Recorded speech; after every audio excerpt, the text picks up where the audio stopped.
apa sih sebetulnya yang dilakukan oleh penelitian-penelitian tadi itu gitu. Bagaimana dia mengimplementasikan STEM-nya gitu ya. Jadi bukan sekedar hasilnya menunjukkan peningkatan gitu dalam hasil belajar matematikanya gitu. Tetapi apa sih yang terjadi di sana gitu kan? Karena banyak juga penelitian yang sudah menuliskan bahwa ternyata dalam pelaksanaan STEM itu matematikanya itu tersembunyi gitu. Nah, dalam penelitian yang tadi kamu paparkan menunjukkan bahwa matematikanya mengalami peningkatan, tetapi bagaimana di aktivitasnya gitu. Jadi mungkin kamu bisa memaparkan, bisa menjawab keraguan-raguan dari penelitian-penelitian terdahulu yang menyampaikan bahwa dalam aktivitas STEM itu matematikanya tersembunyi. Nah, di sini kamu mungkin bisa menjawab bahwa dalam penelitian yang kamu temukan matematikanya tuh tampak gitu ya. Jadi kamu bisa menunjukkan itu kalau memang benar itu tampak. Tapi kalau itu tidak tampak, ya kamu harus berkata jujur, berkata apa adanya bahwa di dua penelitian ini menunjukkan ada perbaikan nilai matematikanya, tetapi kamu berani mengkritisi bahwa bagaimana aktivitas matematikanya di STEM itu gitu. Nah, dan juga kamu teliti lagi, baca lagi lebih sesama lagi gitu. Jadi apakah kegiatan yang dilakukan dalam penelitian tadi itu sudah betul-betul STEM gitu ya. Jadi maksudnya ini kan tujuannya tadi untuk meningkatkan matematikanya ya.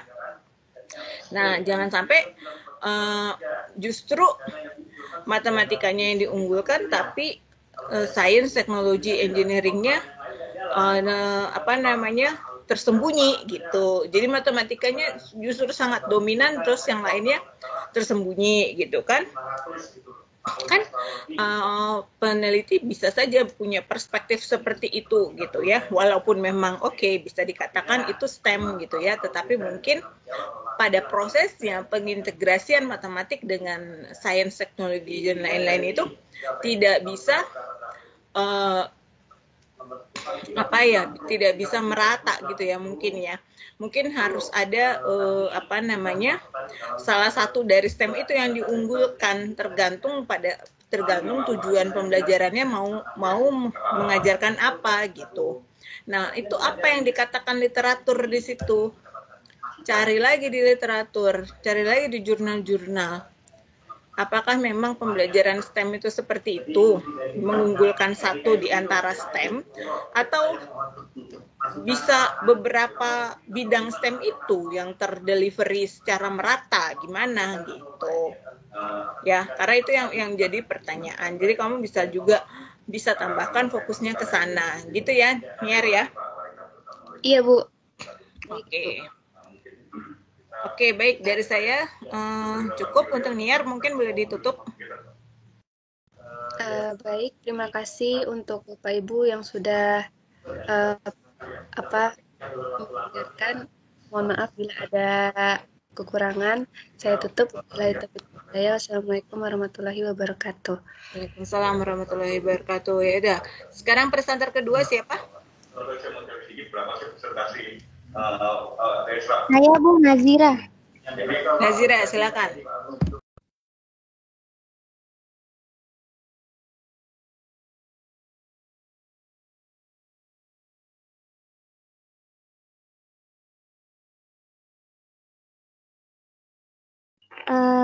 Sudah terlihat apa belum PDF-nya? Ya, sudah. Assalamualaikum warahmatullahi wabarakatuh. Saya Nazira Amalia. Saya akan memaparkan satu topik tema yang menurut saya menarik untuk dipresentasikan.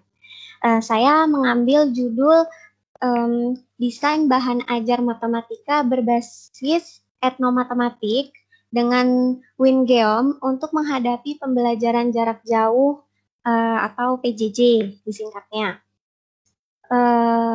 Yang melatar belakanginya Eh, Pembelajaran matematika itu merupakan unsur yang sangat penting dalam pembelajaran di jenjang pendidikan dasar dan menengah. Proses pembelajaran matematika untuk mencapai suatu tujuan yang diinginkan harus memiliki fasilitas materi, motivasi, dan kreativitas dalam proses pembelajaran. Jadi ini adalah salah satu yang melatar belakangi. Kemudian diketahui bersama bahwa kondisi di lapangan belum banyak bahan ajar yang tepat sehingga membutuhkan bahan ajar berupa modul yang dapat membuat lebih menarik sehingga siswa-siswa itu dapat memahami materi lebih baik lagi. Itu menurut Serena, Irmayanti, dan Suryani. Kemudian maka modul pembelajaran atau bahan pembelajaran itu dirancang secara sistematis, didasari dengan kurikulum yang berlaku dan dikemas ke dalam bentuk suatu pembelajaran yang dapat dipelajari secara mandiri oleh siswa. Nah, modul yang mau dibuat ini atau bahan ajar yang mau dibuat ini terintegrasi dengan etnomatematika. Nah, etnomatematika itu sendiri adalah suatu cara yang digunakan dalam menggunakan ilmu matematika yang berkaitan dengan ilmu kearifan lokal dan dapat dimanfaatkan guna mempermudah jalan pikir seseorang. Begitu. Modul pembelajaran matematika berbasis etnomatematika itu sudah banyak dibahas oleh penelitian sebelumnya. Menurut Mariyati dan Suparman, penelitiannya menjelaskan bahwa pada proses pembelajaran guru belum mengajak peserta didik untuk dapat berpikir memecahkan masalah, mengusulkan penyelesaian atau solusi, dan peserta didik cenderung pasif. Berdasarkan hal tersebut, perlu dikembangkan media dalam membantu siswa menghubungkan ide-ide dari matematika tersebut serta bahan ajar yang inovatif dan kreatif dengan menggunakan pendekatan etnomatematika yang dapat menarik peserta didik dalam proses belajar. Berdasarkan ungkapan yang telah diuraikan, didapatkan bahwa peserta didik membutuhkan sebuah bahan ajar yang menarik dan memudahkan dalam mengingat materi serta membuat peserta didik lebih termotivasi dalam proses belajar. Dengan mengembangkan sebuah bahan ajar matematika berupa modul yang berbasis etnomatematik dengan Wingeon itu bisa menghadapi pembelajaran jarak jauh. Itu goals-nya ya, keinginannya, tujuannya. Berdasarkan latar belakang yang saya sudah paparkan barusan, kita akan mengetahui rumusan masalahnya. Di sini ada 4 rumusan masalah. Yang pertama, bagaimana cara mendesain bahan ajar matematik berbasis etnomatematik dengan game untuk menghadapi pembelajaran jarak jauh. Yang kedua, bagaimana kevalitan dari desain bahan ajar sehingga bahan ajarnya itu tuh baiklah berdasarkan etnomatematik sama Wingeon. Yang ketiga, dilihat dari bagaimana menariknya si bahan ajar itu.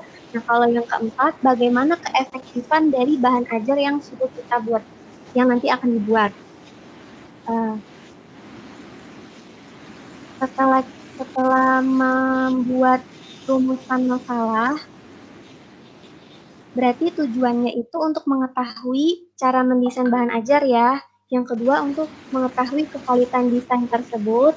Terus yang ketiga, untuk mengetahui kemenarikan dari desain bahan ajarnya. Yang keempat, untuk mengetahui efektivitas dari desain bahan ajar tersebut. Untuk lebih lengkapnya, ini ada teori dari desain bahan ajarnya. Tujuan dari modul atau bahan ajar itu gunanya untuk mempermudah proses pembelajaran bagi peserta didik. Fungsi dari modul itu sebagai pedoman dan referensi dalam proses pembelajaran, baik untuk guru dan peserta didik itu sendiri. Sedangkan manfaat dari modul atau bahan ajar itu salah satunya adalah untuk membantu guru mengajarkan kepada peserta didiknya belajar secara mandiri sehingga sebelum pendidik dan peserta didik itu bertatap muka, peserta didik dapat belajar terlebih dahulu uh, sebelum uh, pendidiknya itu ya datang, maksudnya melakukan pembelajaran. Kemudian setelah kita udah tahu tuh bahan ajar itu apa, nah jadi bahan ajarnya itu dipakai dalam basis etnomatematika. Etnomatematika itu adalah suatu praktik matematika dalam konteks budaya. Konsep tentang etnomatematika menurut De Ambrosio dan Rosa adalah suatu teknik yang digunakan untuk mengamati, membandingkan, mengklarifikasi, mengukur, dan menyimpulkan. Kalau menurut Vasquez, etnomatematika itu tidak semata-mata hanya membahas pengetahuan matematika saja, tetapi itu cakupannya ada bahasa, nilai, sikap, pengetahuan, dan praktik yang terdapat di bidang budaya di lingkungan tertentu. Tergantung kita mau ambil budaya apa, misalnya Sunda atau Jawa.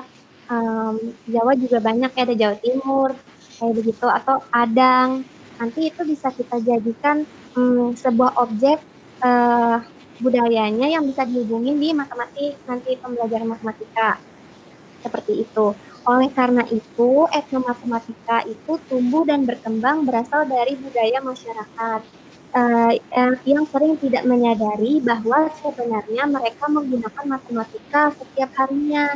Dengan demikian, masyarakat, khususnya peserta didik, sebetulnya itu tidak akan asing lagi dengan matematika atau akan bermanfaat dalam kehidupan setiap harinya. Begitu.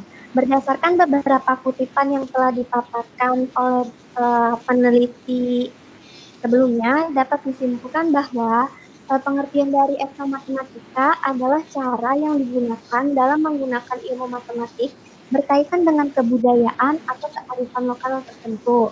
Pembelajaran matematika berbasis etnomatematika yaitu dalam pembelajaran matematika dikaitkan dengan konsep matematika dan konsep budaya setempat. Jadi hubungannya antara konsep matematika dengan konsep budaya yang dibentuk dalam itu ya basis etnomatematika sendiri. Nah, setelah sudah tahu itu etnomatematik, kita menggunakan media namanya software Wingeum. Nah, software Wingeum ini merupakan perangkat lunak komputer matematika yang dinamis untuk dimensi 3. Sebenarnya nggak dimensi 3 aja ya, dimensi 2 juga. Cuma kalau dimensi 3 itu bisa kita apa ya, kita interpretasikan ke dunia sehari-hari gitu kalau 3 dimensi itu. Jadi si siswanya atau peserta didiknya akan lebih paham maksudnya. Nah, jadi untuk dimensi 3 itu dapat membantu pembelajaran dan pemecahan masalah pada dimensi 3. Wingeum Software itu memiliki fasilitas program yang lengkap untuk dimensi 2 maupun dimensi 3. Yang salah satu fasilitas menarik dari program Wingeum ini adalah fasilitas animasi yang sangat mudah. Misalnya bangun ruang atau benda 3 dimensi yang dapat digerakkan atau diputar yang nantinya visualisasinya dapat tampak dengan begitu jelas.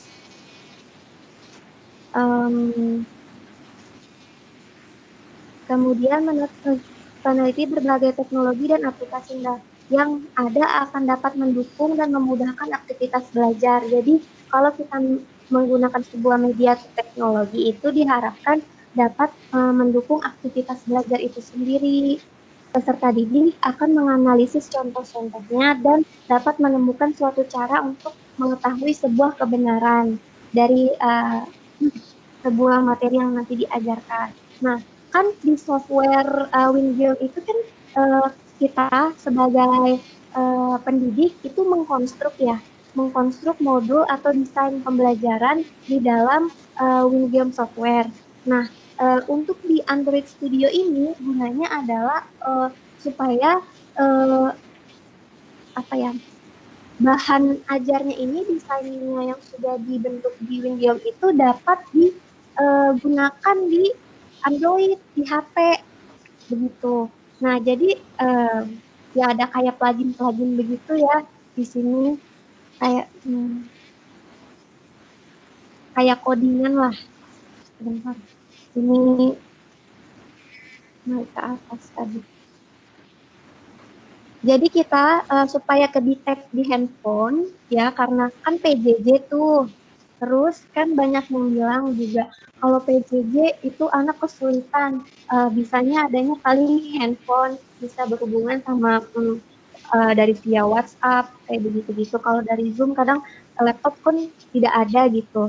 Nah, di sini bisa kita pakai Android Studio. Jadi dari HP siswa juga bisa gunakan gitu. Nanti si guru tinggal share linknya aja, misalnya di grup WhatsApp kelas gitu. Untuk materi misalnya bangun ruang sisi lengkung, nanti tinggal diberikan link di WhatsApp grup, nanti siswanya tinggal masuk ke link itu, diklik, nanti akan muncul itunya pembelajarannya begitu. Nah, kemudian ini kerangka berpikir yang atau alur yang digunakan nantinya. Pertama, itu mengumpulkan informasi melalui identifikasi masalah dengan cara wawancara, menyebar angket, dan dokumentasi. Nah, setelah kita mengumpulkan informasi apa yang mau kita bentuk, kita konstruk di bahan ajar itu, kemudian kita bisa membuat bahan ajarnya nih tahap keduanya, lalu mendesain dan mengembangkan produknya.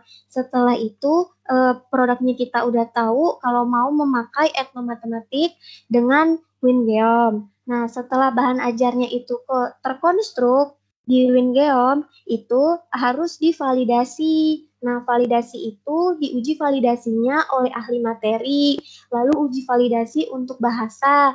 Nah, yang ketiga, uji validasi ahli untuk media. Nah, setelah diuji validasi, kemudian direvisi.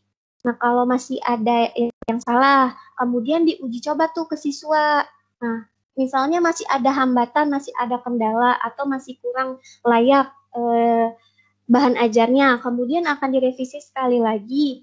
Setelah itu produk akhirnya berupa bahan ajarnya itu mungkin akan lebih layak. Sebenarnya ini revisinya nggak harus 2 ya. Kalau misalnya lebih dari 2 itu juga bisa, tergantung keterampilan si gurunya itu membuat bahan ajar sampai benar-benar layak untuk di-share ke siswa. Begitu. Kemudian tahapan yang alur tadi itu menggunakan metode penelitian research and development atau R&D dengan menggunakan model Brock and Gall. Jadi yang tadi itu tahapannya dari sini ya. Ada pertama kita harus tahu dulu potensinya apa atau tema bahan ajar yang kita buat, habis itu kita ngumpulin datanya, habis itu desain produknya, kemudian validasi desainnya, direvisi, uji coba lagi, revisi lagi, uji coba lagi, revisi, kemudian baru bisa mendapatkan produk massal yang dapat digunakan di masyarakat, begitu. Nah, teknik pengambilan sampelnya untuk penelitian ini tuh yang cocok simple random sampling.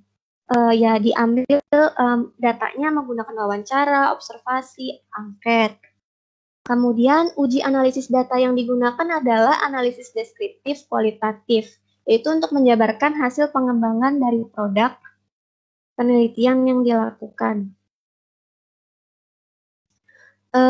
Penelitian yang dilakukan akan menghasilkan sebuah produk akhir dengan bentuk modul pembelajaran matematika berbasis etnomatematika berbantuan Wingeom tadi. Nah, ini ada contohnya materi bangun ruang sisi lengkung ya. Ini penskorannya nanti untuk mendapatkan ahli validitas tadi ya, validasi tadi. Oke, nah misalnya kita udah kebentuk nih, nanti gambarnya akan seperti ini. Ini diambil karena saya dapatnya jurnal yang dia membuatnya bangun ruang sisi lengkung. Ini ya gambarnya.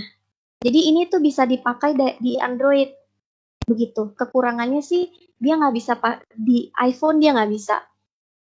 Bisanya di Android. Tapi kan untuk masyarakat Indonesia kebanyakan ya, mungkin lebih banyak yang menggunakan Android. Jadi lebih ramah budget, misalnya nggak punya iPhone, yang smartphone yang biasa, yang Android bisa memakai ini begitu. Ya, ke atas lagi dia.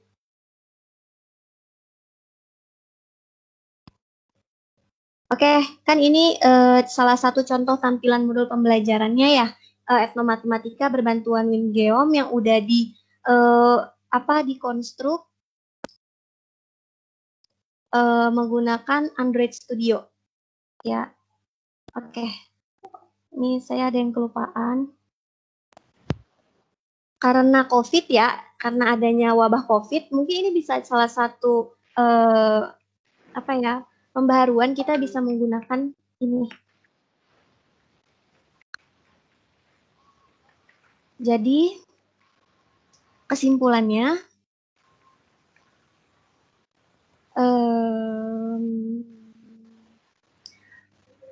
penelitian ini menghasilkan sebuah modul pembelajaran berbasis etnomatematika berbantuan Wingeom, misalnya pada materi bangun ruang sisi lengkung itu, kita harus tahu dulu uji kelayakannya gimana, kriteria layaknya oleh ahli media, terus dengan kriteria yang sangat layak, dan ahli bahasa juga begitu, kemudian ahli media juga.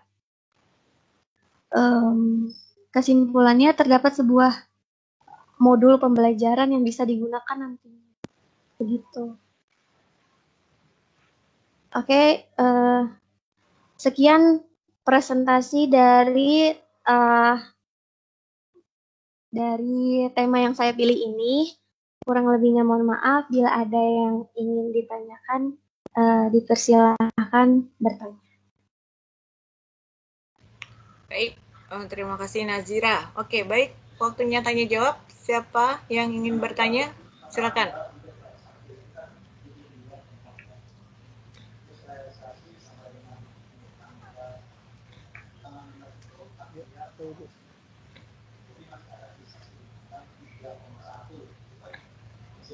Ya, itu ya.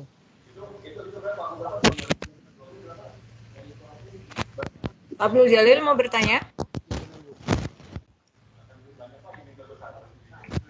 Dengar nggak suara teman-teman? Suaranya nggak jelas, Pak. Halo, halo. Kecil banget, Pak, suaranya. Dengar nggak?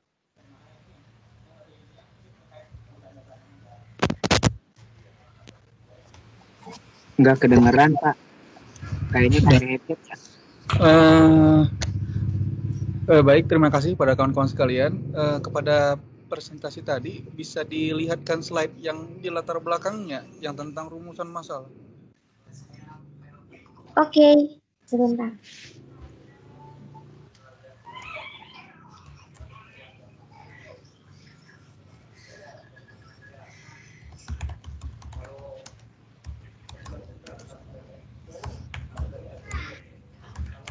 Di rumusan masalah ya? Ya, yang di rumusan masalahnya, Kak. Oke. Ya. Ada 4 rumusan masalahnya. Bagaimana cara mendesain bahan ajar matematika berbasis etnomatika dengan pengejaran jarak jauh. Nah, baik. Saya Abdul Jalil. Terima kasih kepada Bu Mel dan kawan-kawan sekalian yang sudah mempersilahkan saya untuk bertanya. Sebenarnya dari paparan dari penyaji tadi cukup bagus ya mengenai makalahnya tentang etnomatematika. Nah, etnomatematika ini kan sebatas yang saya ketahui ini kan masih jarang digunakan seseorang dalam melakukan penelitian. Nah, menurut yang penyaji ini, Kak Nazira ini, apakah semua budaya dalam perspektif di budaya di Indonesia ini bisa dihubungkan dalam etnomatematika? Apakah bisa diteliti begitu? Karena kan dalam pembelajaran matematika ini kan untuk saat ini kurikulum 2013 ini kan bagaimana matematika itu bisa dijadikan desain pembelajaran bermakna bagi siswa. yang salah satunya itu kan diupayakan dalam bentuk etnomatematika ini, belajar dari alam gitu. Nah, menurut narasumber ini, apakah semua yang berangkat dari budaya masyarakat Indonesia ini bisa dihubungkan dengan matematika? Terima kasih, Kak. Iya, terima kasih. Ya. Ini boleh langsung dijawab apa nunggu dulu sampai? Bebas aja sih, Kak. Langsung dijawab nggak apa-apa. Oke. Menurut saya, etnomatematik ini tuh sebenarnya ya dari setiap budaya masyarakat di Indonesia itu ya pasti sebenarnya ada hubungannya sama matematik. Misalnya kalau tadi kan dia ada contohnya yang bangun ruang sisi lengkung, itu bisa kita contohin kalau di budaya misalnya gendang dari adat apa misalnya begitu, yang nggak bangun ruang sisi lengkung aja bisa aja, yang penting dia masih 3 dimensi ya, karena di sini kan saya menggunakan Wingeom ya, jadi etnomatematiknya di sini juga itu yang ada hubungannya untuk di Wingeom itu begitu. Atau misalnya rumah adat, bentuk rumah adat di setiap daerah kan beda-beda ya, misalnya kayak di Padang dia ada atapnya itu unik tuh. Nanti mungkin kita bisa hitung dia di dalam matematik ya, contohnya seperti itu. Jadi kalau matematik yang saya pakai ini yang bisa dihubungin di Wingeom, jadi bisa dapat pola visualnya begitu, yang 3 dimensi. Oke, ada lagi pertanyaan lain? Oke, terima kasih, Kak, penjelasannya, Kak. Terima kasih, Ibu. Silakan. Selanjutnya, ada pertanyaan lagi? Bu, ini ada pertanyaan dari Bu Tuti melalui grup WhatsApp, dikarenakan Bu Tuti suaranya kan suka kecil katanya. Oke, silakan. Siapa tadi yang bertanya namanya? Dari Bu Tuti melalui Laili, Bu. Siapa namanya? Bu Tuti. Tuti, oke, Tuti. Ya. Nah, silakan dibacakan pertanyaannya. Iya, Bu. Kita bisa menambahkan menu di Wingeom enggak, atau Wingeom itu sebagai alat saja, kata Bu Tuti seperti itu, Bu. Oh, Wingeom itu dapat diinstal kok. Kamu bisa searching di Google. Wingeom itu mungkin sekitar cuma 2 MB, jadi dia nggak menyulitkan. Nah, yang sulitnya itu adalah ketika setelah sudah dikonstruk ya, dia itu bisa terkoneksi di Android itu yang agak ribet, sehingga muncul link yang bisa dipakai ke siswa. Begitu. Oke, masih ada pertanyaan?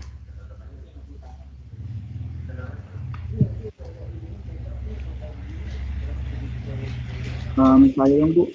Ya, silakan.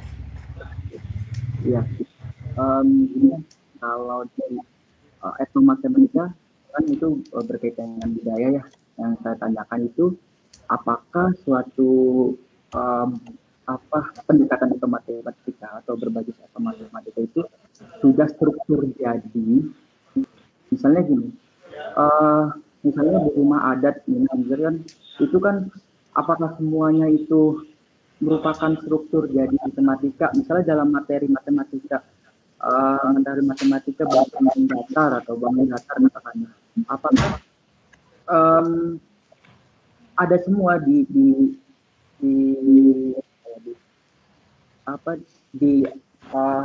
rumah adat itu, gitu. Maksudnya materi itu apakah ada semua di dalam etnomatematika, misalnya katakanlah tadi bilangnya rumah adat. Nah, apakah butuh namanya tuh mengkonstruk ulang, atau misalnya semakin lambat laun apakah akan berubah, apa udah struktur jadi dari pendekatan etnomatematika itu? Gitu. Terima kasih. Itu pertanyaan. Oke, silakan dijawab. Kalau yang saya tangkap ya tentang etnomatematik itu sebetulnya wujud nyata dari berbagai bentuk bangun ruang yang mungkin dipelajari di matematik. Jadi kan yang kita tahu kalau di bangun ruang itu ya cuman begitu-gitu aja ya bentuknya. Bukan begitu-gitu aja ya, maksudnya ya polosan gitu. Oh ternyata kalau di depan nyata, misalnya sebuah balok itu ternyata bisa jadi konstruknya dari sebuah rumah, misalnya seperti itu. Atau misalnya topi-topi adat, ternyata itu ada hubungannya sama kerucut, seperti itu, kayak gitu sih. Jadi sebenarnya etnomatematik ini itu contoh dari kehidupan nyata yang bisa diaplikasikan di matematik gitu, sesuai materi yang mau diajarin. Kayak gitu, seperti itu sih. Kalau ditanya apa semua budaya bisa, sesungguhnya ya bisa. Tinggal ambil aja mau contohnya apa, misalnya di budaya Batak, mungkin tinggal dicocokin aja sama materi yang mau diajarin. Karena saya pakai Wingeon, berarti otomatis saya yang ada hubungannya sama geometri. Begitu. Oke. Apa ya? Saya pernah baca bahwa etnomatematika itu bukan memakai cocok-cocokan ya, tapi lebih ke struktur konsepnya ya. Etnomatematika itu lebih ke struktur konsep, di mana suatu konsep itu dapat dikonstruk gitu.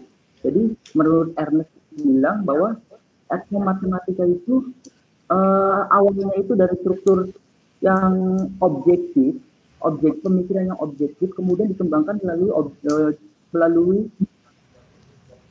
subjektif tadi, kemudian dikembangkan menjadi objektif. Jadi dari perjalanan suatu etnomatematika itu lebih ke apa ya, proses gitu.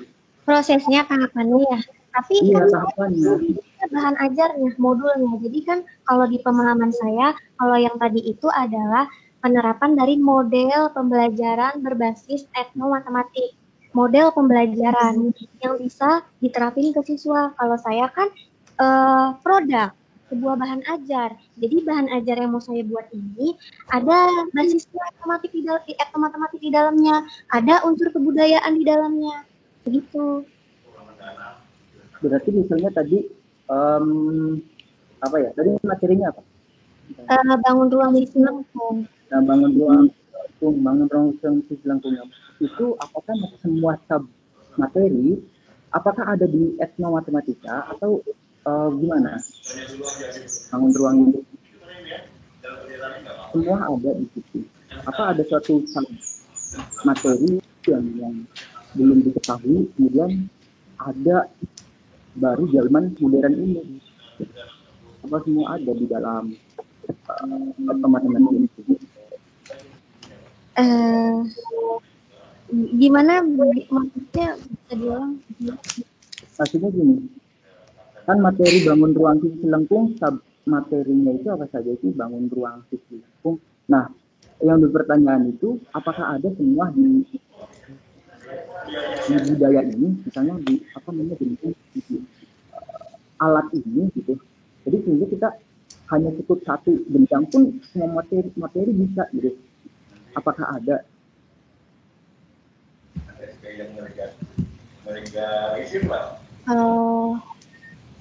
Kalau yang saya pahami itu, saya cari dulu ininya, apa sih namanya, materi matematiknya. Habis itu baru dihubungin di kebudayaan. Begitu. Jadi saya cari dulu, misalnya saya mau ngajarnya tabung, kerucut, misalnya limas sama prisma. Kemudian saya hubungin di kebudayaan kita. Misalnya kita mau pakainya apa, alat musiknya, atau tadi misalnya bangunan adatnya, rumah adatnya, seperti itu. Nanti di situ juga dijelasin kayak sejarahnya, adat itu bagaimana. Ternyata itu rangka dari adatnya itu, rumah adatnya itu ternyata ada hubungannya loh sama matematika. Kalau yang saya pahami itu yang seperti itu gitu. Kalau yang dimaksud sama kakak tadi, saya sebenarnya juga kurang paham sih apa maksudnya. Tapi kalau yang saya pahami adalah saya cari dulu apa materi matematik yang saya mau pilih. Habis itu saya cari sejarahnya kebudayaan Indonesia yang cocok dengan materi itu, baru nanti saya konstruk di Wingeon seperti itu. Kalau saya baca di jurnalnya di Ambirto sama Rosa dan Orey, ya kan tahu ya, itu ya jurnalnya ya, mengatakan bahwa suatu struktur etnomatika itu berawal dari konsep matematika gitu. Misalnya pengukuran gendangnya, gendang itu berawal dari suatu perhitungan matematika. Gendang itu kenapa gendang itu bisa bunyinya seperti ini? Kan ada berbeda-beda ya gendangnya. Gitu. Gendang itu kenapa bisanya bunyi berbeda? Itu ada struktur matematikanya. Gitu. Di situ tuh bagaimana caranya agar matematika itu ada di situ. Gitu. Matematika itu bisa membuat si gendang itu sehingga bunyi itu berbeda-beda gitu. Nah kalau seandainya mencocok-cocokkan itu lebih ke bermuatan nilai budaya lokal, tapi bukan etnomatematika. Kalau etnomatematika lebih ke gitu sih, lebih ke konsep gitu. Tapi banyak itu yang pernah yang saya dapat itu begitu. Kalau misalnya budaya kearifan lokal itu yang ada hubungannya sama matematika. Begitu, tunggu ya di. Ya, kalau yang di yang lain itu konsepnya ya, konsepnya misalnya kayak rumah Etnomatematika jelas. Ya etnomatematika rumah adat ya, misalnya rumah adat itu kan ada struktur etnomatematika. Kenapa? Karena dari awal itu perhitungan matematis di situ di rumahnya. Gitu. Jadi mengapa diambil gitu? Karena itu misalnya ada Borobudur. Borobudur itu ya itu strukturnya ada matematikanya luasnya itu berapa, kemudian candi-candinya itu berapa, kemudian di atasnya kan struktur Borobudur dan di situ matematikanya ada. Atau ya, misalnya contohnya Borobudur kan bisa kita anggap dia sebagai limas, ya kan? Iya. Atau piramida seperti itu. Ya sebenarnya yang mau saya bahas di bahan ajar itu ya seperti itu gitu. Cuma enggak ke situ hitungan maksudnya hitungan matematiknya. Saya pakai yang matematik maksudnya ya begitu. Gimana ya ngomongnya? Saya mengetahuinya baru sampai sini sih. Baru sampai ke bahan ajar etnomatematik itu. Kalau ke aplikasi model pembelajarannya, tahapan-tahapan pembelajarannya, saya tidak bahas di sini. Sudah cukup. Terima kasih ya, Bu. Ya, sama-sama. Oke, sebetulnya tadi menarik ya pertanyaannya Ahmad Gufron tentang etnomatematis gitu. Jadi pertama memang kita pahami dulu apa yang dimaksud etnomatematika. Beberapa mengatakan bahwa itu adalah matematika yang termuat dalam budaya ya, dalam budaya. Jadi itu kan definisi yang sangat luas. Apa yang dimaksud budaya dengan budaya itu sendiri gitu. Budaya juga maknanya bisa luas gitu. Ada budaya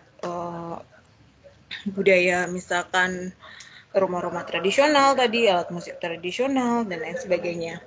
Tapi ada juga budaya modern.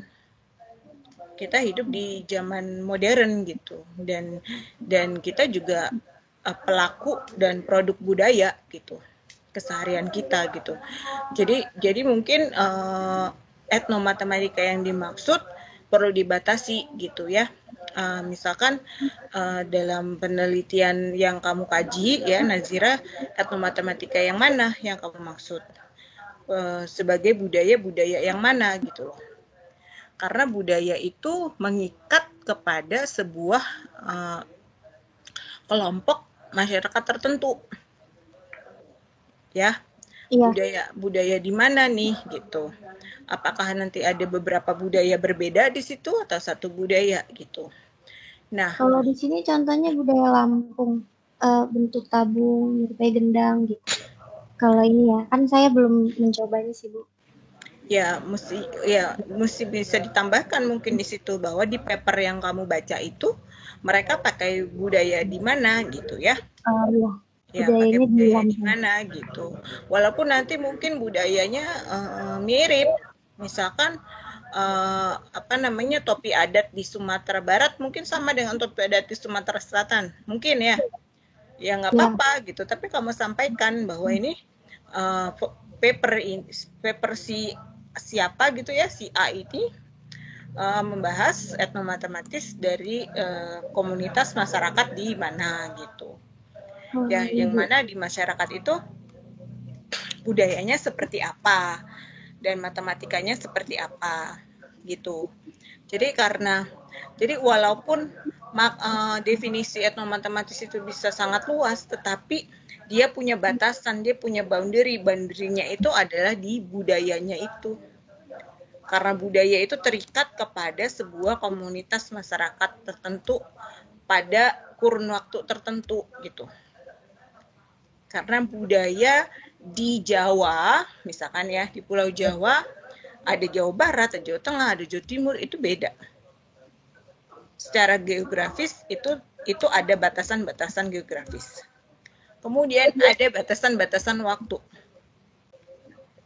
Ya, yang saya maksud batasan-batasan waktu sekarang gini.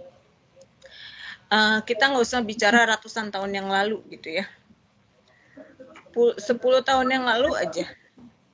Kalau kita menganggap cara hidup kita adalah sebuah budaya gitu. 10 tahun yang lalu model baju orang-orang seperti apa sih? Model rambut orang-orang seperti apa sih? Sekarang seperti apa sih gitu. Itu aja udah beda.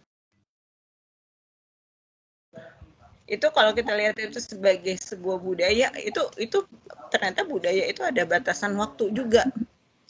Nah, tapi ada budaya yang memang long lasting, yang tidak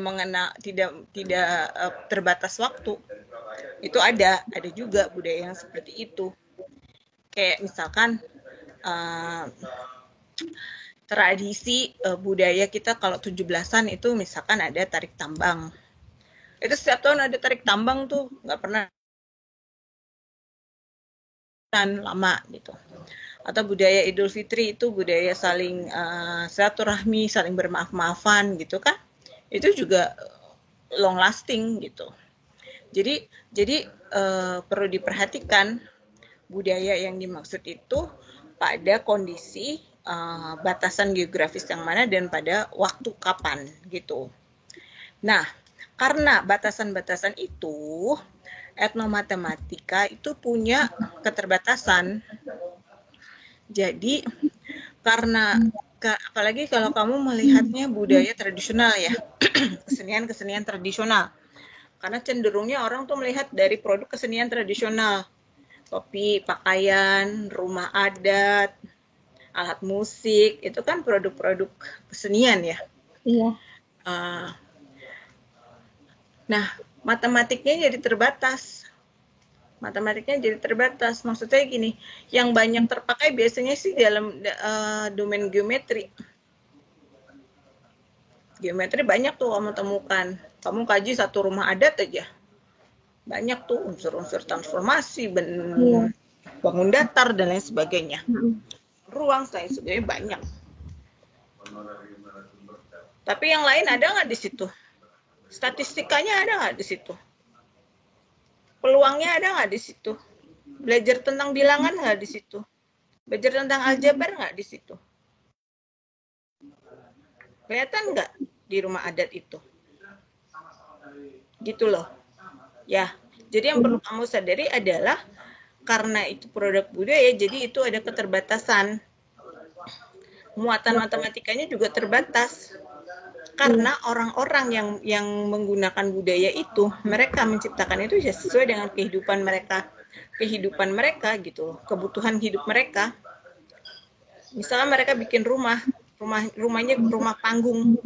Ya mungkin karena di sana daerahnya daerah rawa. Jadi mereka buat rumah panggung. Atau di sana kalau malam banyak hewan-hewan. Jadi dia buatnya rumah panggung supaya nggak ada hewan yang masuk ke rumah, misalkan gitu kan? Iya. Nah, jadi karena kebutuhan itu dan di sana nggak ada kebutuhan untuk belajar kalkulus misalkan, nggak ada kebutuhan untuk menggunakan konsep-konsep kalkulus. Akhirnya budaya yang mengkaitkan dengan kalkulus yang nggak ada, gitu. Jadi kamu harus bisa mengkritisi itu, bisa melihat bahwa etnomatematik oke, ada nih unsur kelebihannya, tetapi dia juga punya banyak keterbatasan. Keterbatasannya apa gitu. Jadi kamu bisa melihat itu dengan secara balance. Jadi ketika kamu telah menyadari keterbatasannya, sebaiknya menggunakan matematis di sekolah itu seperti apa, gitu loh. Ya, ya kayak gitu. Kayak misalkan kamu ngajar di Jakarta, kamu mau mengajarkan itu pakai contoh tadi dari mana? Sumatera ya? Dari Lampung. Dari Lampung, iya dari Sumatera. Pakai adat Lampung. Anak Jakarta kenal nggak adat itu? Enggak. Kalau ngajar di Jakarta ya makanya adat Jakarta, Bu. Nah, Nanti gimana? Apakah sebaiknya menggunakan adat lokal? Sekarang saya tanya, anak Jakarta kenal nggak adat Betawi? Kayaknya kalau yang sekarang kayaknya kurang ya. Makanya mungkin dengan itu bisa jadi lebih mengenal lagi budaya. Tujuanmu mau ngajarin budaya apa mau ngajarin matematika? Matematik, Bu. Nah, melenceng kan akhirnya? Iya. Ya, ingat fokusnya kamu tuh tujuannya mengajar matematik gitu. Gunakan etnomatematika untuk membantu kamu ngajar matematiknya. Gitu. Kalau kamu pakai etnomatematik budaya Betawi, anak-anak yang nggak kenal budaya Betawi, bisa nggak bantu kamu itu mencapai tujuannya? Ya. Iya, Gitu. Bu. Jadi perhatikan itu. Ya. Jadi banyak hal yang harus dipertimbangkan ketika mau memasukkan unsur-unsur etnomatematis. Bukan berarti etnomatematis nggak bagus ya. Bagus itu bentuk kita mengapresiasi kekayaan budaya leluhur kita gitu. Tapi jangan juga dipaksakan masuk ke matematika gitu loh. Iya. Kalau memang itu tidak pas. Nah, maksud saya gini, kalau kamu ambil etnomatematika, ambillah memang yang jelas kelihatan matematikanya, unsur-unsur matematikanya gitu. Jangan yang sekedar artificial gitu. Artificial maksudnya membahas rumah adat ya. Terus di dalam rumah adat ini ditemukan konsep-konsep geometri. Ya iyalah, pasti ada geometri.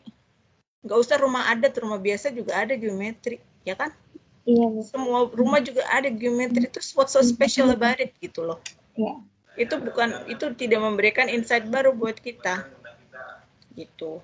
Tapi misalkan ada sebuah kebudayaan di sebuah komunitas tertentu gitu ya.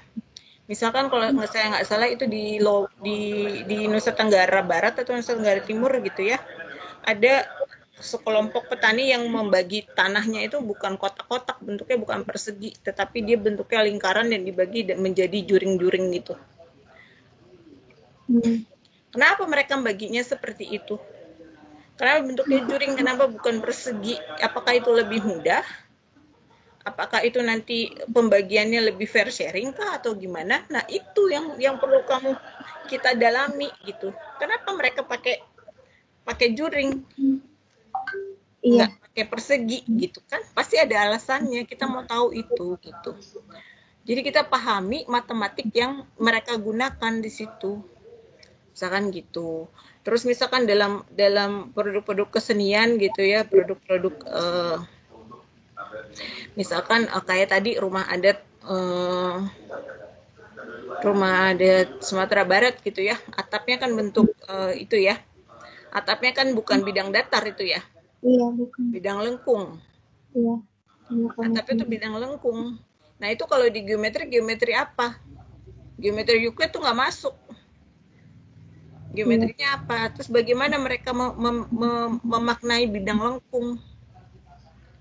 Gitu loh. Jadi di situ gitu kita coba mendalami itu. Pahami dulu itunya, baru nanti ternyata begini. Nah, kalau kemudian ini nih menarik nih untuk mengajarkan bidang lengkung ke siswa. Bawalah itu ke kelas buat mengajarkan bidang lengkung misalkan gitu. Ya. Iya, Bu. Oke, jadi lebih hati-hati, lebih seksama lagi ya dalam membaca dan memaknai itu. Iya, Bu. Oke. Nanti diperbaiki ya makalahnya ya. Iya, Oke. Thank you Nazira, boleh ditutup. ya, welcome. Terima kasih. Terima kasih ya. Saya akhiri presentasi saya hari ini. Kurang lebihnya mohon maaf. Assalamualaikum warahmatullahi wabarakatuh. Waalaikumsalam warahmatullahi wabarakatuh. Baik, berikutnya siapa? Saya Bu. Ya, silakan. Saya Bu. Ya.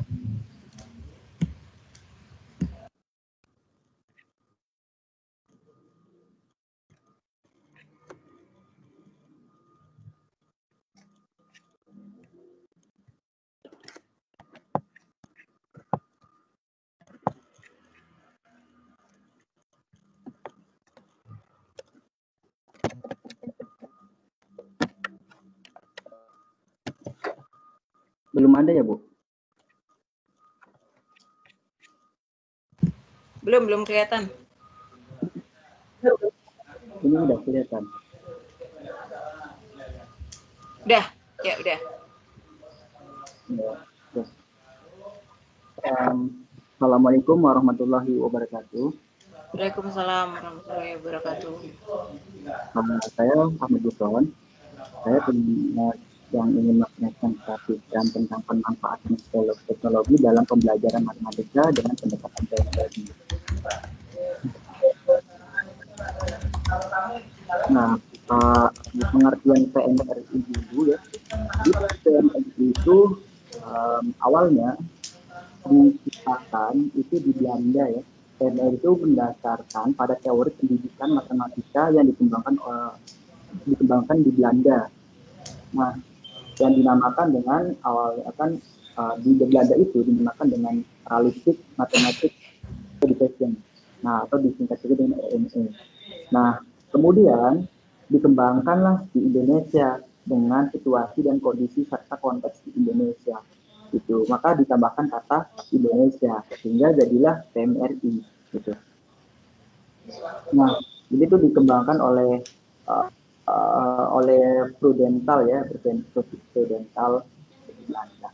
Nah, menurutnya matematika itu harus dihubungkan dengan kenyataan, berada dekat dengan siswa dan relevan dengan kehidupan masyarakat agar memiliki nilai manusiawi. Pandangannya menekankan bahwa materi-materi matematika harus dapat ditransmisikan sebagai aktivitas manusia. Ya, pendidikan seharusnya memberikan kesempatan siswa untuk reinvent gitu atau menemukan atau menciptakan gitu. Matematika melalui praktek gitu, praktek secara real gitu, konteks. Dan demikian dalam pendidikan matematika seharusnya tidak sebagai sistem yang tertutup, tetapi sebagai suatu aktivitas dalam proses matematika. Gitu. Jadi inti dari PMRI itu lebih ke konteks real gitu. Siswa itu harus lebih ke menciptakan gitu. Nah, asal usulnya itu ya memang ini dalam dunia nyata itu ini adalah suatu konsep PMRI. Nah, di PMRI menurut sendiri Hadi dan Dok, pendidikan matematika realistik di Indonesia PMRI adalah suatu pendekatan yang menekankan proses penemuan konsep matematika oleh peserta didik melalui masalah realistik gitu. Nah, masalah realistiknya itu apa? Masalah nyata gitu.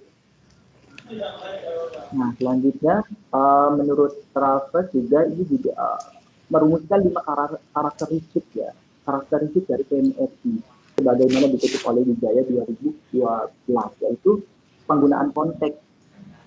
Pertama itu penggunaan konteks. Nah, konteks itu digunakan sebagai titik awal pembelajaran matematika dan tidak harus berupa masalah nyata, namun bisa dalam bentuk permainan atau menggunakan alat peraga. Gitu. Ini yang menjadi suatu konteksnya itu yaitu bukan berarti harus real gitu. Jadi memang bisa dibayangkan oleh siswa gitu kalau konteks. Nah, yang kedua itu penggunaan model. Penggunaan model ini digunakan sebagai jembatan atau real dan abstrak yang membantu siswa didik belajar matematika pada level abstraksi yang berbeda. Yang ketiga itu pemanfaatan hasil konstruksi strategik. Nah, fisika sebagai subjek belajar memiliki kebebasan untuk mengembangkan strategi pemecahan masalah sehingga diharapkan akan diperoleh strategi yang beragam yang selanjutnya digunakan untuk landasan pengembangan konsep matematika gitu. Jadi pemanfaatan hasil konstruksi siswa itu ya mereka yang sendiri yang menemukan, bukan kita mengajar kepada siswa ini loh rumusnya, bukan gitu. Tapi kalau di matematika realistis itu bagaimana siswa itu menciptakan. Gitu. Yang keempat itu interaktivitas. Interaktif itu lebih mengoptimalkan proses belajar melalui interaksi antara siswa dengan siswa atau siswa dengan guru gitu loh, bukan berarti siswa harus siswa gitu. Enggak, tapi interaktivitas itu lebih ke satu kelas itu ya berperan aktif dalam berkomunikasi gitu. Kalau yang interaktivitas. Kelima itu adalah keterkaitan. Keterkaitan itu struktur dan konsep matematika saling berkaitan. Gitu. Jadi bukan berarti matematika itu dia hanya cukup sabab ini saja, tapi melainkan ada unsur matematika yang lain. Gitu. Misalnya contohnya itu lingkaran. Nah, lingkaran itu bagaimana cara mengetahui konsep dari lingkaran itu kan harus menggunakan rumus segitiga ya, teorema Pythagoras. Jadi keterkaitan itu ya matematika itu saling berinteraksi. Yang kelima, ini adalah satu karakteristik dari PMRI.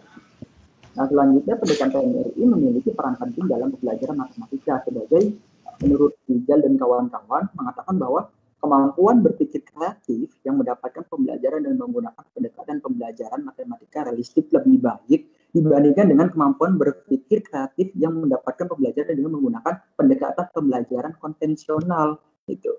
Yang selanjutnya itu menurut Wahidin Sudiman juga berpendapat bahwa PMRI itu dapat meningkatkan motivasi siswa dan memiliki kemampuan yang baik dalam memecahkan suatu masalah serta meningkatkan prestasi belajar siswa. Yang ketiga itu menurut Lajuardi dan kawan-kawan mengatakan bahwa dengan pendekatan PMRI, pembelajaran matematika menjadi bermakna sehingga pembelajaran dapat meningkatkan aktivitas belajar matematika dan hasil belajar menjadi lebih baik. Gitu. Jadi banyak sekali peneliti-peneliti yang di luar sana mengenai pendidikan matematika realistik Indonesia. Oke, matematika itu seringkali dianggap sebagai mata pelajaran yang menakutkan karena sulit, gitu. Terlalu banyak istilah, simbol, dan rumus yang harus dipahami dan dihafalkan. Sehingga beberapa dari mereka menghindari matematika. Gitu. Ini bukan ya nggak salah sih, nggak salah.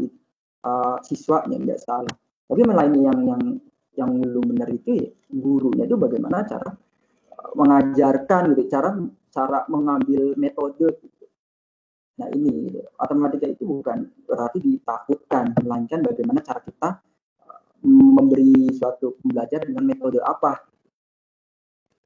Selanjutnya, nah maka dengan adanya Math is Hard, maka dengan adanya penggunaan teknologi dalam pembelajaran matematika yang menarik gitu, maka dapat menumbuhkan sikap positif, motivasi, minat, keinginan yang kuat untuk belajar matematika.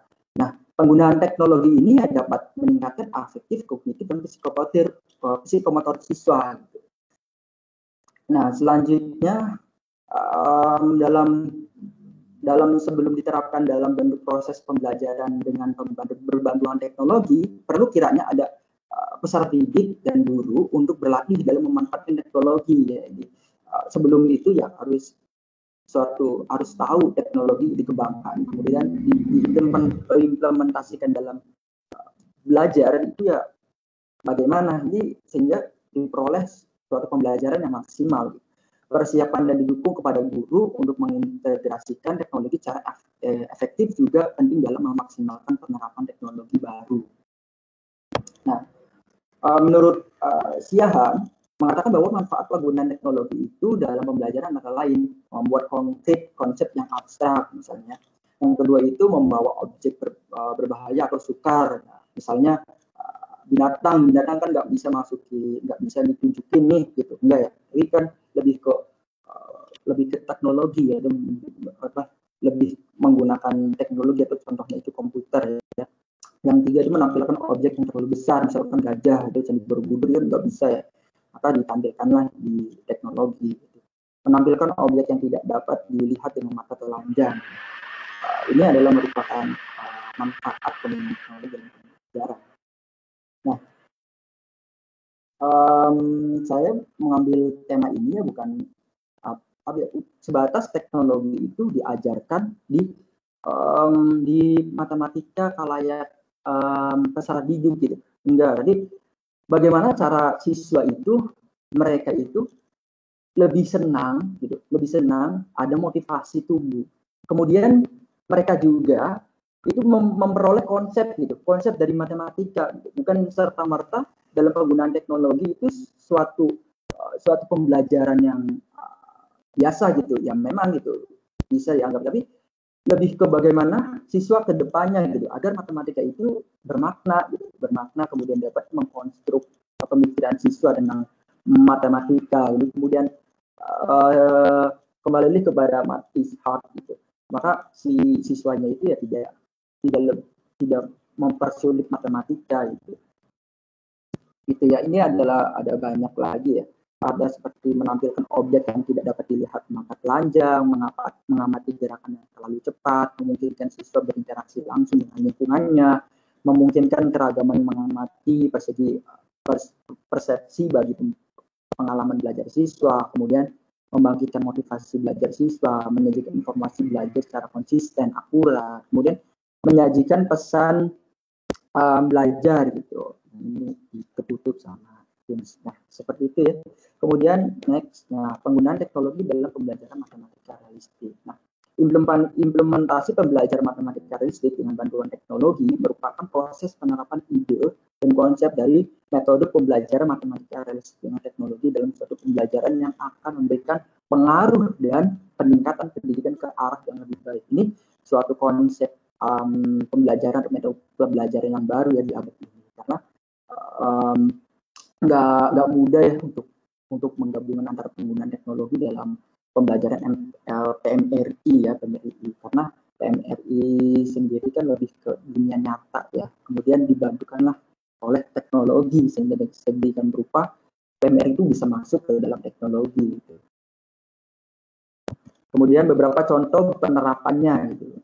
Nah, yang pertama itu misalnya pembelajaran materi aritmatika sosial dalam implementasi pada jual beli pasar termuat dalam bentuk video virtual ya. Dengan demikian PMRI ya, PMRI yang ditayangkan di kelas. Gitu. Yang kedua, pembelajaran materi dimensi 3 atau bangun ruang dapat dilakukan dengan menggunakan teknologi software, contohnya itu AutoCAD ya, atau augmented reality, virtual reality, GeoGebra, dan yang lainnya yang termuat dalam bangun ruang gitu, dengan pendekatan PMRI.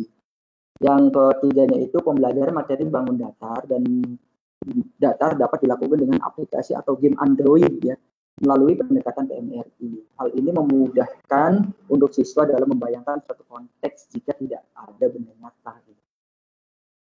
Yang keempatnya itu pembelajaran materi geometri dapat dilakukan dengan menggunakan GeoGebra.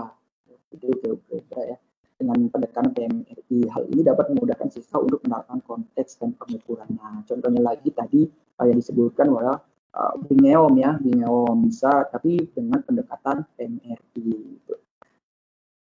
Next, dan masih banyak lagi ya dengan penggunaan teknologi, asalkan kita tuh juga bisa menerapkan suatu teknologi dalam pembelajaran PMRI itu. Nah, berdasarkan hasil penelitian menunjukkan bahwa penerapan teknologi dalam PMRI yang pertama itu lebih efektif digunakan karena dapat meningkatkan berpikir kreatif siswa. Gitu. Yang kedua, memiliki efek potensial untuk meningkatkan kemampuan matematika siswa serta dapat memacu semangat dalam belajar matematika siswa. Yang ketiga, lebih efektif dapat menumbuhkan dan meningkatkan konsep matematika siswa dan menyenangkan ya, pastinya karena berbantuan dengan teknologi. Yang keempat, mampu membantu dan memotivasi siswa dalam meningkatkan keterampilan berpikir kritis dan mengkomunikasikan pengetahuan dan lebih efektif dalam meningkatkan hasil belajar siswa. Dan demikian presentasi dari saya. Bila mana ada pertanyaan untuk memperbaiki atau mempersempurnakan materi ini, silakan. Terima kasih kepada Bu Mel. Saya persilakan. Oke, terima kasih. Oke, baik. Sekarang saatnya tanya jawab. Silahkan bagi para penanya.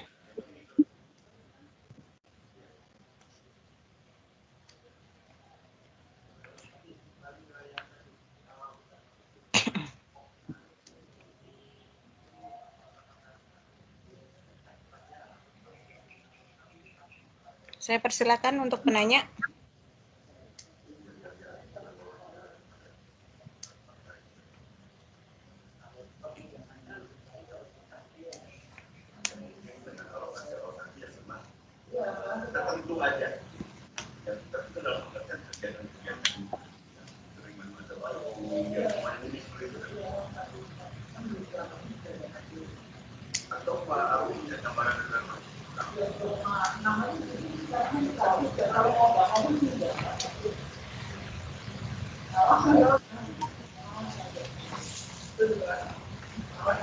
Bu, Nazila Ya. mau nanya.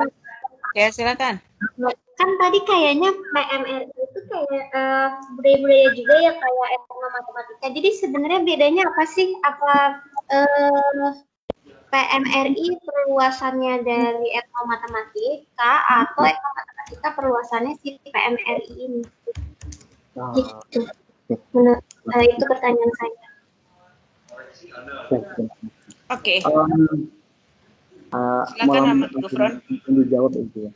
Ya, Jadi silakan. kalau PMRI itu kita pembelajaran itu lebih ke dunia nyata. Jadi kalau etnomatematika sendiri kan lebih ke budaya ya, namanya etno kan lebih ke budaya kan. Terus tambahin etnomatematika. Ya, jadi budaya, jadi matematika itu berawal dari budaya gitu. Berawal dari budaya. Misalnya kayak gini, ini bisa juga kan, misalnya pendekatan PMRI berbasis etnomatematika, gitu. Penerapan pendekatan PMRI berbasis etnomatematika, ya ini bisa juga kan, karena awal dari etnomatematika itu kan suatu konsep ya, konsep kemudian dibangun kemudian menjadi suatu budaya gitu, budaya ruang lingkup masyarakat, dan itu asal mulanya kenapa kayak gitu.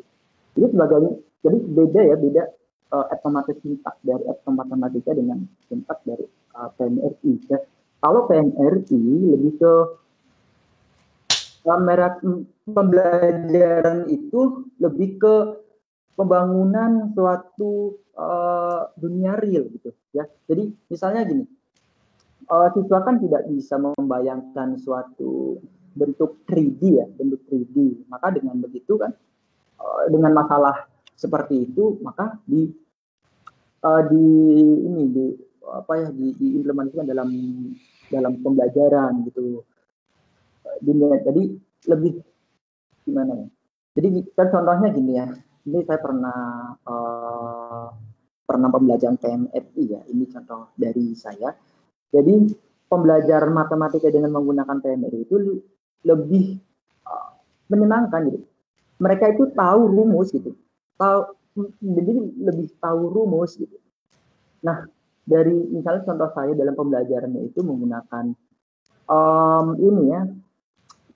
bagaimana siswa itu menerapkan suatu akses point ya. Akses point itu PMRI dengan akses point ya. Akses point itu kayak dalam teknologinya itu internet. Nah, itu internet. Jadi bagaimana suatu konsep dari suatu lingkaran itu saya pakai materi lingkaran. Kalau suatu konsep dari lingkaran itu bisa digunakan dengan menggunakan akses point itu. Gitu. Jadi bukan ke budaya ya, tapi lebih ke mengimplementasikan dunia real. Nah, saya tadi pernah ya, pembelajaran menggunakan PMRI, menggunakan akses point. Akses point kan ada up to ya, up to pun 500 misalkan 500 meter gitu, 500 meter. Nah, akses point itu kalau disebarkan internetnya itu akan membentuk suatu lingkaran, ya kan? Nah gitu, lingkaran. Jadi di situ siswa untuk bagaimana cara siswa itu menemukan suatu 500 meter itu dari mana gitu. Nah itu, jadi mereka yang aktif gitu, bukan gurunya yang aktif, tapi mereka itu yang aktif bagaimana cara mereka menemukan suatu persamaan lingkaran yang berpusat di titik 0,0. Nah, itu menggunakan active point teknologi itu, gitu. Dimanfaatkan gitu. Maka seperti itu, dan alhamdulillah mereka sudah bisa. Dan ketika mereka menemukan suatu rumus persamaan lingkaran berpusat titik 0,0, maka ketika dia masukin rumus itu kepada di Desmos mereka sangat senang bahwa mereka itu sudah berhasil menemukan rumus gitu. Kalau PMRI ya, jadi lebih ke si siswa itu menemukan suatu rumusnya gitu. Tapi kalau yang etnomatematika, bagaimana suatu konsep matematika itu terkandung dalam budaya gitu. Itu sih kalau menurut saya. Oke. Baik, ada pertanyaan lagi? Oke, makasih Kak. Iya.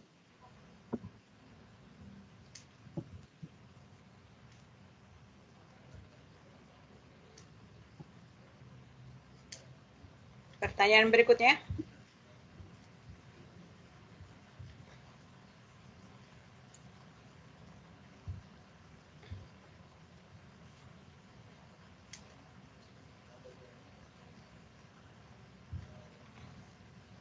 Nanya lagi satu lagi boleh? Ya, boleh. Dari kalau CTL bedanya apa ya, Bu? Apa Kak? Oh, CTL. Kalau pendapat saya ya, karena saya literaturnya kurang ya mengenai CTL ya. Kalau CTL kan kontekstual ada. Nah, kalau misalnya ibu ini membaca suatu karakteristik dari CTL itu berbeda sekali dengan menggunakan PMRI ini gitu. Kalau menurut saya, kalau PMRI itu lebih ke penemuan. Tadi kan mengutakan bahwa PMRI itu lebih ke menciptakan penemuan gitu. Tapi kalau CTL, bagaimana si suatu matematika itu terkandung dalam kehidupan sehari-hari gitu. Beda ya. Kalau PMRI lebih menciptakan rumus. Tapi kalau CTL dia lebih terkandung dalam kehidupan sehari-hari, namanya juga kontekstual ya. Kontekstual itu kan lebih ke konteksnya gitu. Itu sih kalau menurut saya.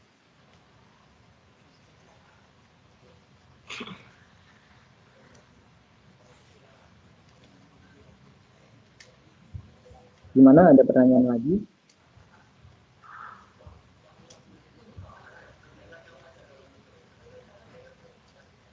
Mau nanya Pak?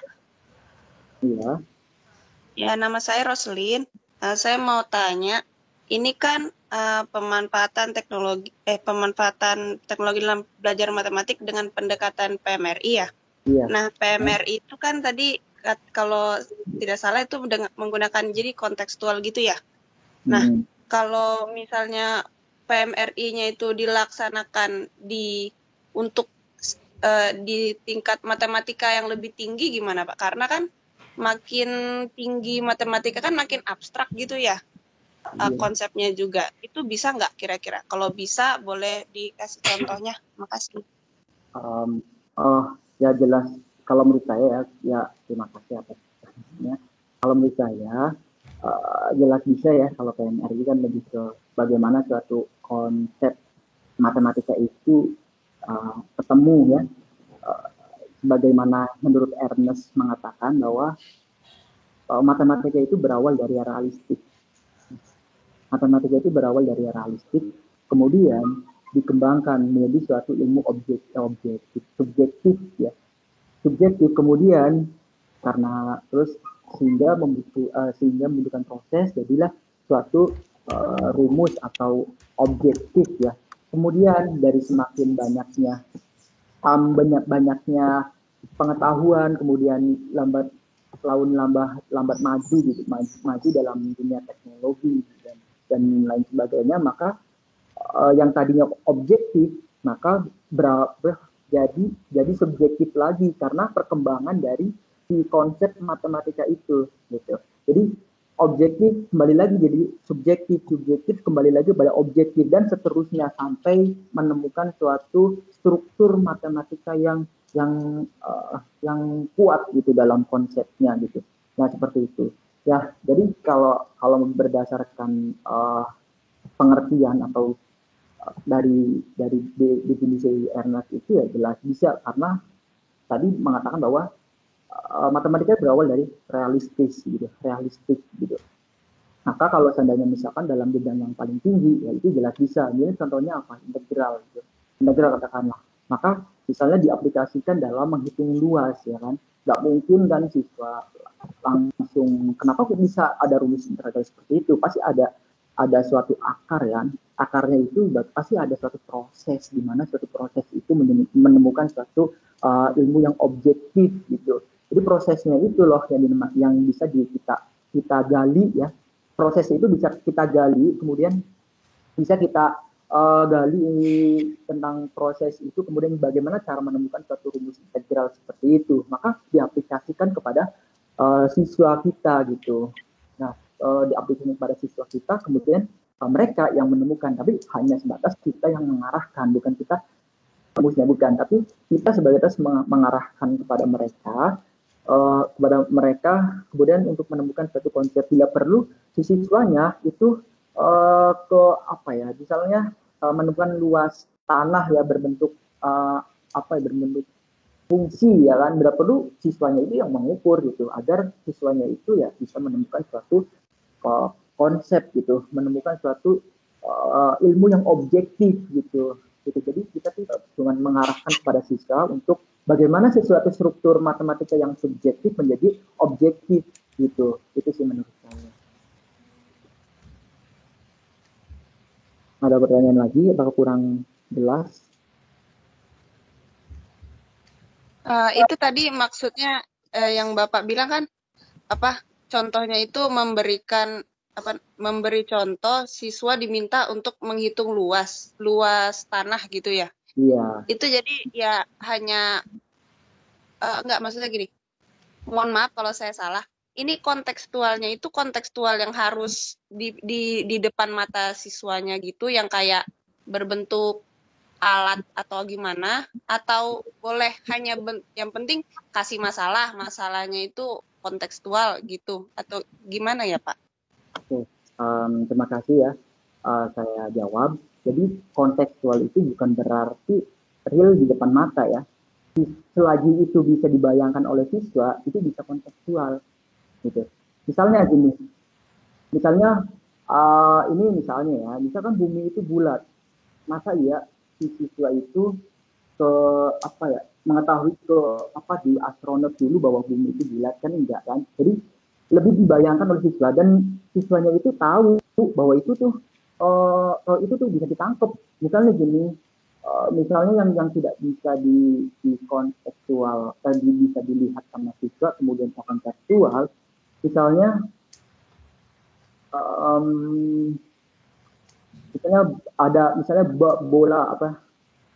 bola ya, misalnya bola nggak, terus struktur bola di dalamnya misalnya ada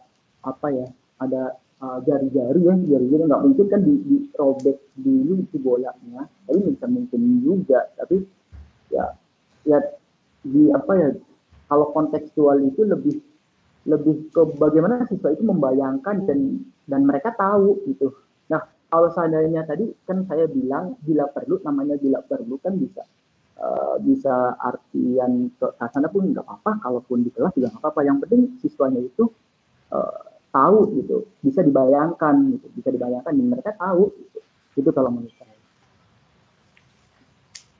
Berarti nggak harus aktivitas fisik itu ya Pak? Iya, berarti enggak. Iya.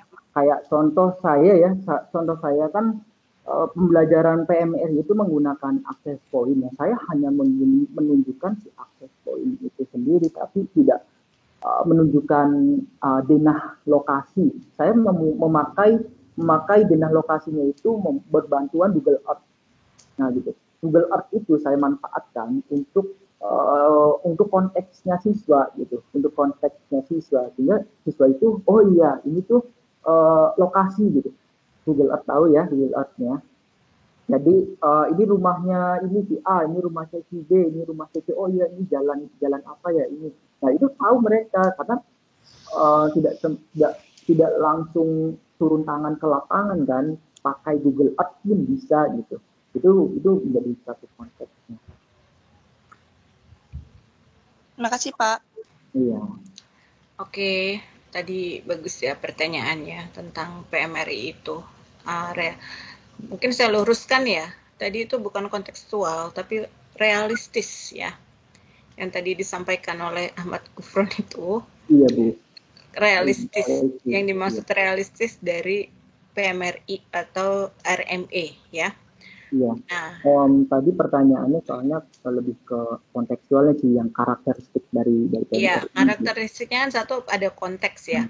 Konteks yang bagaimana? Konteks yang realistis gitu. Nah, artinya realistis itu apa? Bukan yang tadi dijelaskan betul bahwa bukan hanya sekedar hal-hal yang bisa ditemui dan dipandang, disentuh oleh siswa gitu. Tapi realistis itu bisa juga hal-hal yang cukup nyata dibayangkan oleh mereka, ya. Jadi bukan berarti konteks realistis itu adalah konteks yang nyata, real secara fisik gitu. Misalkan kita bisa angkat konteks misalkan penemuan fosil dinosaurus misalkan gitu ya. Tapi yang ketemu cuma fosil giginya doang nih. Nah, dari situ kita bisa ajak anak-anak ukuran gigi dinosaurus tuh seberapa besar gitu. Misalkan dimensinya berapa panjangnya.